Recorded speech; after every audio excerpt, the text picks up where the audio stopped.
నమస్తే, welcome to Sakshi. This is Durga. మనం ఇప్పుడు ఒక బ్రేకింగ్ న్యూస్ చూస్తున్నాం. మీరు జరుగుతున్న యుద్ధం గురించి బాధపడుతూ భయపడుతున్నారా? ఇప్పుడు అంతకన్నా పెద్ద ముప్పు అతి వేగంగా మన వైపు ముంచుకొస్తోంది. తస్మాత్ జాగ్రత్త. ఓ పక్క యుద్ధంతో ప్రపంచమంతా అల్లాడుతుంటే పుండు మీద కారంలా నాసా ఇచ్చిన భయానక హెచ్చరిక ఇప్పుడు ప్రపంచాన్ని కలవరపెడుతోంది. 14 సంవత్సరాలు స్పేస్లో తిరిగిన 1300 పౌండ్ల అంటే సుమారు 600 కేజీల శాటిలైట్ వాన్ అలెన్ ప్రోబ్ ఏ ఇప్పుడు అన్కంట్రోల్డ్గా భూమిపై పడబోతోంది. ఇది కేవలం ఒక శాటిలైట్ కాదు, భూమిని రక్షించే రేడియేషన్ బెల్ట్స్ రహస్యాలు ఎరిగిన యంత్రం. కానీ ఇప్పుడు ఇది మన గ్రహం మీద పడితే ఏమవుతుంది? సర్వనాశనమా? రండి పూర్తి వివరాలు తెలుసుకుందాం.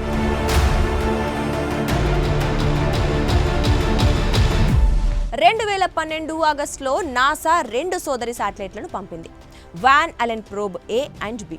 వీటి మిషన్ భూమి చుట్టూ ఉన్న 2 భయంకరమైన రేడియేషన్ బెల్ట్స్ రహస్యాలు వెల్లడించడం. వాన్ అలెన్ బెల్ట్స్ అంటే cosmic radiation, solar wind, storms నుంచి భూమిని కాపాడే అదృశ్య గోడలు.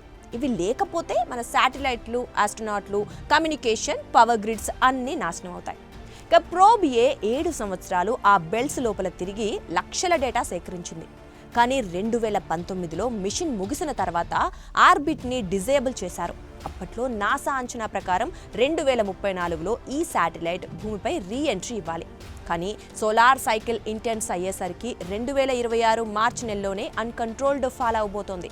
మార్చి 10, 2026 నాసా అధికారిక హెచ్చరిక ఇచ్చింది. 1300 పౌండ్ల శాటిలైట్ భూమి వైపు వస్తోంది. Uncontrolled reentry. America space force అంచనా. కానీ ఇది ఎక్కడ పడుతుందో తెలియదు. ఎక్కడైనా పడొచ్చు, ఓషన్ మీద, సిటీ మీద అనేది తెలియదు. అయితే పడితే మాత్రం నష్టం భారీగా ఉంటుందని నాసా చెప్పింది. కాకపోతే ఇది చాలా భాగం ఎయిర్లో కాలిపోతుంది. కానీ కొన్ని మెటల్ పార్ట్స్, ఎలక్ట్రానిక్స్ భూమి మీద పడొచ్చు. ఇప్పుడు అదే మనల్ని కలవరపరిచేది. ప్రపంచం అంతా టెన్షన్లో ఉంది. సైంటిస్టులు 24 గంటలు మానిటర్ చేస్తున్నారు. డోంట్ వరీ అన్నారు. కానీ హార్ట్ బీట్లు డబుల్ అయ్యాయి. కౌంట్ డౌన్ మొదలైంది. 10, 9, 8. ఏమవుతుంది? 1 టన్ను మెటల్ భూమి మీద పడితే ఇండియాలో ఏ సిటీ మీద పడితే ఏమవుతుంది? హైదరాబాదా, ముంబయ్యా, లేదా పసిఫిక్ ఓషన్లోనా? సైంటిస్టులు చెప్పారు, ఇది రేడియేషన్ బెల్ట్స్ గురించి మనకు ఇచ్చిన జ్ఞానం. కానీ ఇప్పుడు స్పేస్ జంక్ యొక్క భయం, గ్లోబల్ టెన్షన్, సోషల్ మీడియా ఎగిరిపోయింది. ఇది సినిమా కాదు, రియల్ లైఫ్ థ్రిల్లర్ అని పోస్టులు కూడా వస్తున్నాయి. వాన్ అలెన్ ప్రోబ్ ఏ మనకిచ్చిన జ్ఞానం ఎప్పటికీ మర్చిపోలేం. కానీ స్పేస్ జంక్ సమస్య పెరిగిపోతుంది. భవిష్యత్తులో ఇలాంటి హెచ్చరికలు మరిన్ని వచ్చేయవచ్చు. మీరేమనుకుంటున్నారు? కామెంట్లో చెప్పండి.